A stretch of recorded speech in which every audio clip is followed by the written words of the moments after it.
জুলাই সনদ বাস্তবায়ন না হলে, গণভোট না হলে, জাতীয় নির্বাচন সঠিক সময় না হলে এর দায় নিতে হবে বিএনপিকে। কারণ বিএনপির অপরাজনীতির কারণে, বিএনপির জুলাই সনদ ভুলিয়ে দেওয়ার যে ভারতীয় অ্যাসাইনমেন্ট, সে অ্যাসাইনমেন্ট বাস্তবায়নের কারণেই দেশে কিছুটা সংকট তৈরি হয়েছে। দর্শক, এনসিপির সদস্য সচিব জনাব আক্তার হোসেন এই বিষয়টা চমৎকারভাবে অ্যাড্রেস করেছেন, এর সাথে আমরা একমত। বর্তমান রাজনৈতিক সংকটের দায়ভার বিএনপির উপর বর্তায়। এখন সব কথা, বর্তমান রাজনৈতিক সংকটগুলো কি কি? জুলাই সনদ বাস্তবায়ন নিয়ে একটা অনিশ্চয়তা, এবং গণভোট নিয়ে অনিশ্চয়তা, এবং জুলাই সনদ গণভোটের উপর ডিপেন্ড করে জাতীয় নির্বাচন। দ্যাট মিনস জাতীয় নির্বাচন নিয়েও অনিশ্চয়তা। তো এই যে অনিশ্চয়তা অথবা যে সংকট, এই সংকটের দায় বিএনপির, এটা স্পষ্ট করেছেন এনসিপির সদস্য সচিব আক্তার হোসেন। Absolutely right. অতএব আগামী দিনে যদি আপনি সত্যি দেখেন যে বাংলাদেশ কাঙ্ক্ষিত সংস্কার পায়নি, অথবা এর মধ্য দিয়ে কোনো একটা অঘটন ঘটে গেছে, দ্যাট মিনস 111 এসে গেছে বা কিছু একটা, এর দায় বিএনপিকে নিতে হবে। ইতিহাসে বিএনপি ভিলেন হবে, এবং ভোটের মাঠে, ভোট টুডে টুমোরো, একদিন না একদিন তো হবে, তখন বিএনপির জবাব পাবে। অলরেডি বিএনপির ক্যারেক্টারাইজেশন হয়ে গিয়েছে যে বিএনপি সংস্কার বিরোধী দল, তারা সংস্কার চায় না।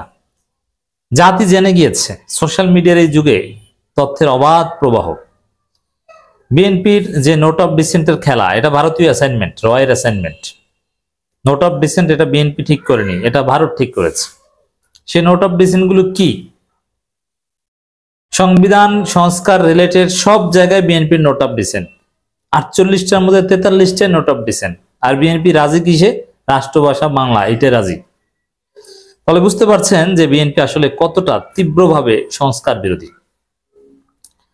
72-এর সংবিধানের সাথে, যেটা ভারতে বসে তৈরি হয়েছিল, 72-এর সংবিধান বাংলাদেশি সংবিধান নয়, ভারত চাপিয়ে দিয়েছিল বাংলাদেশের উপর।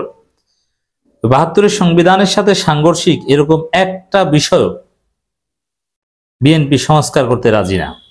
এর মানে 72-এর সংবিধান, যে সংবিধানকে খালেদা জিয়া ছুঁড়ে ফেলতে চেয়েছিলেন, এই বিএনপি ছুঁড়ে ফেলে দেয়া তো দূরের কথা, এই সংবিধান আঁকড়ে ধরে বাঁচতে যাচ্ছে, এবং 72-এর সংবিধান সংস্কার চায় না। This is BNP. অতএব এই ইন্ডিয়ার অ্যাসাইনমেন্ট ধারণ করার জন্য বিএনপিকে দায় নিতে হবে। তো মানুষ বুঝে গেছে যে বিএনপি সংস্কার চায় না। এজন্যই তো বিএনপির এই অবস্থা, ডাকসু জাকসু চাকসু রাকসুতে জয় বাংলা। নির্বাচন সুষ্ঠু হলে সেখানেও জয় বাংলা হবে, আর সুষ্ঠু নির্বাচন হলে জয় বাংলা হবে, এটা জেনেই বিএনপি এখন জাতীয় নির্বাচনও যাতে পিছিয়ে যায় এই ধান্দা খুঁজছে। কিন্তু এটা বলবে না। বিএনপি শেষ মুহূর্ত পর্যন্ত জাতীয় নির্বাচনের পক্ষেই জিকির করবে, কিন্তু এর মধ্য দিয়েই কার্যত জাতীয় নির্বাচন পেছাতে চাইবে। বিএনপি বলার চেষ্টা করবে যে জাতীয় নির্বাচন পিছিয়েছে জামাতের কারণে, ইউনূসের কারণে, কিন্তু আসলে তারা নিজেরাই পেছানোর বন্দোবস্ত করছে বা করবে। যেমন আপনারা দেখেছেন, এটা স্পষ্ট, জুলাই সনদ বাস্তবায়ন ছাড়া, আওয়ামী লীগের বিচার ছাড়া, সংস্কার ছাড়া বাংলাদেশে কোনো নির্বাচন হবে না, হতে দেওয়া হবে না, এটা কেউ মানবে না, এবং সেটা সুষ্ঠু হবে না। এই জন্য বিচার সংস্কার এটা নির্বাচনের পূর্ব শর্ত। এখন 13 তারিখ বিচারের একটা রায় আপনারা পাবেন, কিন্তু এটাই শেষ না, আর অনেক রায় পেতে হবে, এবং মিনিমাম কিছু রায় কার্যকর হতে হবে, বাস্তবায়ন হতে হবে। শুধু ট্রাইব্যুনালের রায় শেষ না, এরপর অনেক ধাপ আছে, এক্সিকিউশন লেভেল পর্যন্ত যেতে হবে। তো বিএনপি ওই জুলাই সনদ আটকে দিয়ে, গণভোট আটকে দিয়ে, জুলাই সনদের আইনি ভিত্তি আটকে দিয়ে, এটা তো আইনি ভিত্তি আটকে দিতে যাচ্ছে, সেটা তো স্পষ্ট। বিএনপি বলছে ইউনূস সরকার এখতিয়ার নাই জুলাই সনদের আইনি ভিত্তি দেয়ার, এর মানে তারা আইনি ভিত্তি চায় না। এইভাবে জাতীয় নির্বাচনকেও তারা আটকে দিতে চায়। বিএনপিকে দায় নিতে হবে। বিএনপিকে কিভাবে দায় নিতে হবে, কেন দায় নিতে হবে, বিএনপি কোন জায়গায় দায়ী, আশা করি আপনাকে বুঝাতে পেরেছি দর্শক। আক্তার হোসেনের বক্তব্যটা এবার আমরা একটু বিশ্লেষণ করব। বর্তমান রাজনৈতিক সংকটের দায়ভার বিএনপির উপর বর্তায়। Basically BNP. এখন বিএনপিকে ইউনূস বাঁচিয়ে দিতে পারে একটা উপায় আছে, যেমন ইউনূস যে আলটিমেটাম দিয়েছে 7 দিনের মধ্যে তোমরা ঐক্যবদ্ধ হও। কারণ ঐক্যবদ্ধ হতে পারবে না এটা নিশ্চিত, না হওয়ার পর ইউনূস নিজেই সিদ্ধান্ত দেবেন। এখন ইউনূস যদি জুলাই সনদ বাস্তবায়ন, সংস্কার, গণভোট এগুলোতে সঠিক সিদ্ধান্ত দেন, আর বিএনপি যদি বাধ্য হয়ে বুকে পাথর চাপা দিয়ে হলেও সেটা মানতে বাধ্য হয়, তাহলেও বিএনপি বেঁচে যাবে। কারণ বিএনপি অনৈক্যের সৃষ্টি করলেও শেষ পর্যন্ত তার সেটা টিকেনি, ইউনূস সমাধান করে দিয়েছে। অতএব ইউনূস যদি জোর করে বিএনপির উপর সংস্কার এবং গণভোট চাপিয়ে দেন, সেটা বিএনপির জন্য একটা মেডিসিন হিসেবে কাজ করবে। এই মেডিসিনে বিএনপি বেঁচে যাবে। বাচ্চারা দেখবেন যে অনেক সময় ঔষধ খেতে চায় না, অভিভাবক জোর করে ঔষধ খাওয়ায়। কেন খাওয়ায়? ওই বাচ্চার ভালোর জন্য। ওরকম বিএনপিকে গণভোট এবং সংস্কার যদি জোর করে খাওয়ানো যায়, তাহলে বিএনপি বেঁচে যাবে, নইলে বিএনপি ইতিহাসে ভিলেন হবে। এই যে দায়ের কথাটা আমরা বলছি শুরুতে, এই দায় নেওয়া এত সহজ না। এই দায় মানে রাজনীতি থেকে আপনাকে আউট হয়ে যেতে হবে এবং আপনাকে জয় বাংলা হয়ে যেতে হবে। দেশের বর্তমান রাজনৈতিক সংকটের দায়ভার বিএনপির উপর বর্তায় বলে মন্তব্য করেছেন জাতীয় নাগরিক পার্টির এনসিপি সদস্য সচিব আক্তার হোসেন।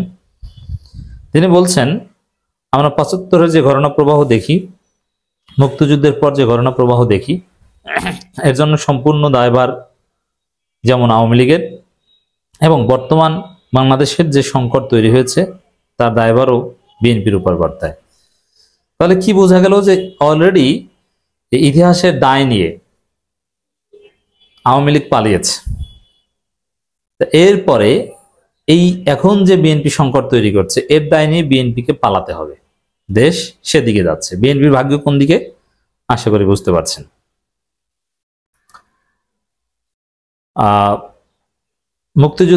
মুক্তিযুদ্ধোত্তর বাংলাদেশ রাষ্ট্র গঠনের ব্যর্থতার অনিবার্য পরিণতি, নভেম্বর 1975 শীর্ষক এক আলোচনা সভায় কথা বলেন। এখন ওই যে 7 নভেম্বর জিয়াউর রহমানের, ওই 7 নভেম্বরের চেতনার সাথে তো বিএনপির সম্পর্ক নেই।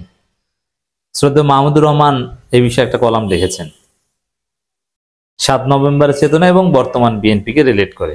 বিএনপি 7 নভেম্বরের সাথে সম্পর্ক রাখে না। বিএনপি এখন ভারতের কোলে উঠেছে। অতএব আসলে জিয়াউর রহমানের যে রাজনৈতিক দর্শন বা ইনক্লুসিভ রাজনীতি, ওটা তো শিবির অলরেডি নিয়ে ডাকসুতে বিজয় লাভ করেছে। বিএনপি তো এখন আওয়ামী লীগ, আর জামাত হচ্ছে এখন সে জিয়াউর রহমানের বিএনপি, নিরঙ্কুশ সংখ্যাগরিষ্ঠতা নিয়ে ক্ষমতায় আসবে।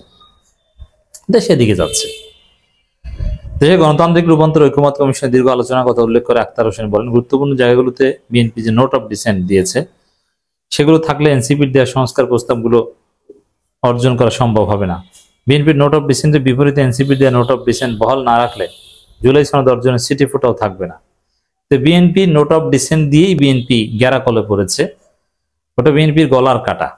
এই নোট অফ ডিসেন্টের মাধ্যমে এই বিএনপিকে জাতি সংস্কার বিরোধী দল হিসাবে চিনছে এবং পুরো সংকটের দায়ভার বিএনপিকেই নিতে হবে অনিবার্যভাবে।